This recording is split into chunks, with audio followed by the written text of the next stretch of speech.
Welcome to Quito Fire Station. This station's been here approximately 70 years, covering Los Gatos and Monte Sereno. My name is Dwayne Drake. I'm the captain on C shift.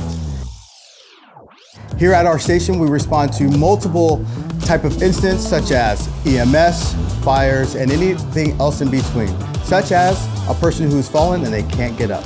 This is our fire engine. This is engine 78.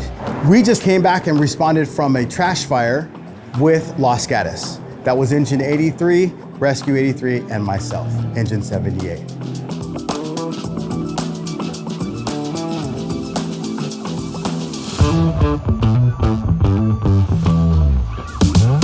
We also have the water tender. The water tender has 2,500 gallons. It's basically a portable hydrant that we can take anywhere in the hills to provide water for the members who are fighting fire.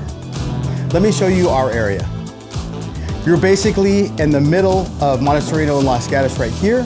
We cover Los Gatos, Saratoga, and a very small portion of Campbell, but this is our area, but we can respond anywhere in the county.